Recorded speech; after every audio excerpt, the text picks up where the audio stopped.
ഓം നമോ നാരായണായ. ശ്രീമദ് നാരായണീയം ദശകം 4 ശ്ലോകം 2. ഗുരുവായൂരപ്പനെ ഭജിക്കാൻ ആരംഭിക്കുന്ന മേൽപ്പത്തൂര് അതിനുള്ള അഷ്ടാംഗമാർഗം ഞാൻ എത്ര ബുദ്ധിമുട്ടിയാലും ചെയ്യുമെന്ന് ആദ്യം പറഞ്ഞുല്ലോ. എത്രമാത്രം ആരോഗ്യം കൊണ്ട് അങ്ങയെ ഭജിക്കാനാവുമോ അത്രയും ആരോഗ്യം എനിക്ക് തരണം. അതുപയോഗിച്ച് പൂർണ്ണമായി അഷ്ടാംഗയോഗം ഞാൻ അനുഷ്ഠിക്കും. അങ്ങനെ ഭഗവത് പ്രസാദം നേടിക്കൊള്ളാം എന്ന് പറഞ്ഞു. അഷ്ടാംഗമാർഗം എന്താണെന്ന് നമ്മൾ പറഞ്ഞു. ഇതിൽ ആദ്യത്തെ 3 അംഗങ്ങളായിട്ടുള്ള യമം, നിയമം, ആസനം, ഇതിനെ ആണ് ഈ 2ാമത്തെ ശ്ലോകത്തിൽ സൂചിപ്പിക്കുന്നത്. ശ്ലോകം നോക്കാം. ബ്രഹ്മചര്യ ദൃഢതാദിഭിർയമൈർ ആപ്ലവാദി നിയമൈശ്ച പാവിത കുർമഹേ ദൃഢമമീ സുഖാസനം പങ്കജാദ്യമപി വാ ഭവത്പരാ. എന്ത് കാര്യം ചെയ്യുമ്പോഴും മനസ്സാണ് ആദ്യമായിട്ട് അതിൽ പൂർണ്ണമായിട്ട് ഉൾക്കൊള്ളണം. അപ്പോഴത് അതിൻ്റെ ആ ഒരു പൂർണ്ണതയിലെത്തുള്ളൂ. ഇവിടെ ബ്രഹ്മചര്യ ദൃഢതാധിപിര്യമായി എന്ന് പറഞ്ഞാൽ ബ്രഹ്മചര്യം തുടങ്ങിയിട്ടുള്ള യമങ്ങളാൽ ഞാൻ എൻ്റെ മനസ്സിനെ ദൃഢമാക്കും. അപ്പോൾ യമത്തിൻ്റെ 5 ഭാഗങ്ങൾ നമ്മൾ പറഞ്ഞു. അഹിംസ, സത്യം, അസ്തേയം, ബ്രഹ്മചര്യം, അപരിഗ്രഹം. ഈ 5നെയും കൂടിയിട്ട് നമ്മളിപ്പോൾ ഇന്ദ്രിയങ്ങൾക്ക് കണ്ണ് എന്ന് പൊതുവെ പറയണ പോലെ ബ്രഹ്മചര്യം എന്ന് പറഞ്ഞു എന്നേ ഉള്ളൂ. ബ്രഹ്മചര്യം തുടങ്ങിയിട്ടുള്ള ആ 5 യമത്തിൻ്റെ ഭാഗങ്ങളും ഞാൻ വേണ്ടതുപോലെ ചെയ്ത് ദൃഢത നേടിക്കൊള്ളാം. മനസ്സിൻ്റെ ശാന്തി, മനസ്സിനെ ഉറപ്പിച്ച് നിർത്തിക്കൊള്ളാം, നിയന്ത്രണത്തിലാക്കിക്കൊള്ളാം. അതുപോലെ ഇനി ശരീരമാണ്. ആപ്ലവാദി നിയമൈശ്ച പാവിത. ശരീരവും വൃത്തിയായിരിക്കണം, അല്ലെങ്കിൽ സുഖമായിട്ടിരിക്കാൻ പറ്റില്ലല്ലോ. അതുകൊണ്ട് ആപ്ലവം, വെള്ളത്തിൽ സ്നാനം ചെയ്യും. അതും ഈ 5 ഭാഗങ്ങൾ: ശൗചം, സന്തോഷം, തപ, സ്വാധ്യായം, ഈശ്വരപ്രണിധാനം. അതിൽ 5നെയും കൂടി തന്നെയാണ് ഉദ്ദേശിച്ചിരിക്കുന്നത്. ഞാനങ്ങനെ ശൗചം, വെള്ളത്തിൽ കുളി ഒക്കെ വേണ്ടതുപോലെ നടത്തും. ആപ്ലവാദി നിയമൈശ്ച, എന്നിട്ടോ പാവിത, ശരീര മനസ്സുകളെ പാവിതമാക്കും, പരിശുദ്ധമാക്കും. എന്നിട്ട് കുർമഹേ ദൃഢം അമീ സുഖാസനം. കുർമഹേ, ഞാനത് സ്ഥിരമായി അഭ്യസിച്ചുകൊണ്ട് കർമ്മം അങ്ങനെ ഉറപ്പിച്ചു കൊള്ളാം. എന്ത്? ദൃഢം അമീ സുഖാസനം, സുഖമായ ഇരിപ്പിടത്തിൽ ഞാൻ ഇരുന്നു കൊള്ളാം. പത്മാസനം, പങ്കജാദ്യം അഭിവ, പങ്കജം പത്മം. അപ്പോൾ പത്മാസനം തുടങ്ങിയിട്ടുള്ള ഏതൊരു ഇരിപ്പാണോ എനിക്ക് സുഖപ്രദമായിട്ടുള്ളത്, സുഖാസനം എന്നുള്ളത് പ്രത്യേകിച്ച് പറയുന്നുണ്ട്.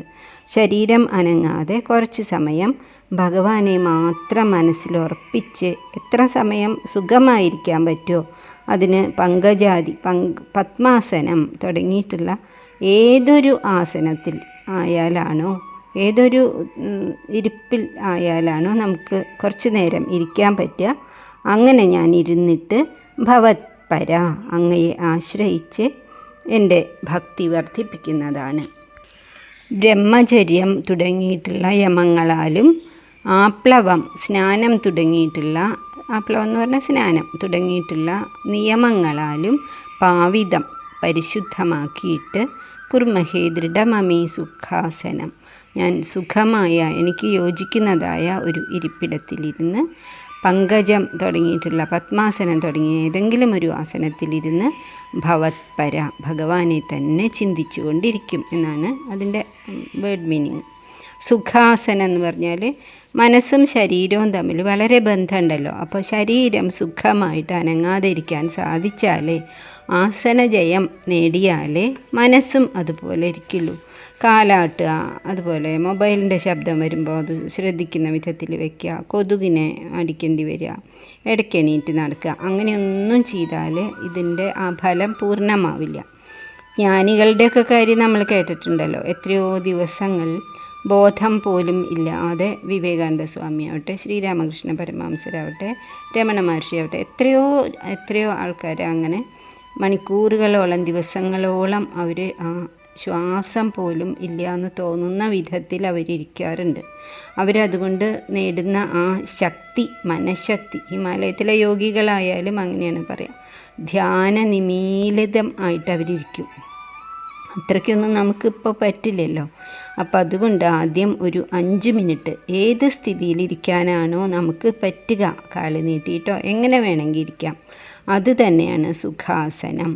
അപ്പോൾ ഒരു കാര്യം ശ്രദ്ധിക്കണം, നട്ടെല്ലും കഴുത്തും ശിരസ്സും നേർരേഖയിൽ ഇരിക്കണം, വളഞ്ഞിട്ടിരിക്കാൻ പാടില്ല.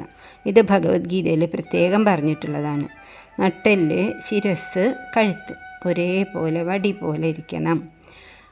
ശ്രദ്ധ ഭ്രൂമധ്യത്തിൽ കൊണ്ടുവരണം എന്നാണ്. 2 പുരികങ്ങളുടെയും നടുക്കായിട്ട് ഭഗവാന്റെ രൂപം ശ്രദ്ധിച്ച് അവിടെ വേണം നമ്മുടെ ശ്രദ്ധ. അങ്ങനെ വേണം ഈ അഭ്യാസത്തിന് ഒരുങ്ങാനായിട്ട്. കുർമഹേ എന്ന് പറഞ്ഞാൽ ചെയ്ത് പ്രയത്നിക്കാതെ നേടാൻ പറ്റില്ല, അത്ര എളുപ്പമല്ല. അങ്ങനെ ഞാൻ ദൃഢമാക്കിക്കൊള്ളാം. പങ്കജാതി, പത്മാസനം, സ്വസ്തികാസനം, വീരാസനം, അങ്ങനെ കുറേ ആസനങ്ങൾ, ഇരിക്കേണ്ട ആ ഇരിപ്പിടം എങ്ങനെ വേണമെങ്കിൽ ആക്കാം. പിന്നെ വെറും നിലത്തിരിക്കേണ്ട, അത് പ്രാണികളുമൊക്കെ വന്ന് നമുക്ക് ശ്രദ്ധ പോവും. അതുകൊണ്ട് ഒരു വിരി ഉണ്ടാക്കിയിട്ട് അതിലിരുന്നാൽ മതി. എന്തായാലും ലക്ഷ്യം എന്താണ്? ഭവത്പര, ഭഗവാനിൽ ചേരുക എന്ന് തന്നെയാണ്. അതുമാത്രമേ ശാശ്വതമായിട്ടുള്ള ശാന്തി തരികയുള്ളൂ. ഉദാഹരണമായിട്ട് മഹാഭാരതത്തിലെ ഭീഷ്മരുടെ കാര്യം നോക്കാം. ഹസ്തിനപുര സാമ്രാജ്യത്തിൻ്റെ നായകൻ, പിതാമഹനായിരുന്നു അദ്ദേഹം ജീവിതം മുഴുവനും കൗരവന്മാർക്കും കുറേയൊക്കെ പാണ്ഡവന്മാർക്കും വേണ്ടിയിട്ട് ബുദ്ധിമുട്ടി. രാജ്യഭരണത്തിൻ്റെ ഓരോ മുക്കുമൂലയും അദ്ദേഹം പരിശോധിച്ചു. പക്ഷേ അപ്പോഴൊന്നും യുദ്ധത്തിൽ കൗരവന്മാർക്ക് വേണ്ടിയിട്ട് സേനാനായകനായി അപ്പോഴൊന്നും അദ്ദേഹത്തിന് സമാധാനം കിട്ടിയില്ല. ഒടുവിൽ ശരശയ്യയിൽ കിടന്നപ്പോഴാണ് ഭഗവാൻ കൃഷ്ണനെ നേരെ മുന്നിൽ നിർത്തിയിട്ടാണ് വിഷ്ണു സഹസ്രനാമം രചിച്ച് അത് സ്തുതിച്ചു. അതിനുശേഷമാണ് ഭഗവാനിലേക്ക് മനസ്സിനെ ചേർത്ത് വെച്ചപ്പോൾ മാത്രമാണ് അദ്ദേഹത്തിന് ശാശ്വതമായിട്ടുള്ള ശാന്തി കിട്ടിയത്. അങ്ങനെ ഇവിടെ ഭട്ടതിരിപ്പാടും പറയാണ്, ശ്രമിച്ചു കൊള്ളാം, ഞാൻ അങ്ങനെ ദൃഢമാക്കിക്കൊള്ളാം. അഷ്ടാംഗയോഗത്തിൻ്റെ ആദ്യത്തെ ആ 3 പടിയായിട്ടുള്ള യമം, നിയമം, ആസനം, അതാണ് ഈ ശ്ലോകത്തിൽ പറയണത്. ബ്രഹ്മചര്യ ദൃഢതാദിഭിർ യമൈർ ആപ്ലവാദി നിയമൈശ്ച പാവിത. പരിശുദ്ധാവണം, പാവിതമാകണം എന്നുള്ള കാര്യം ഉറപ്പാണ്. കുർമഹേ ദൃഢമമീ സുഖാസനം പങ്കജാദ്യമപിവ ഭവത്പരാ.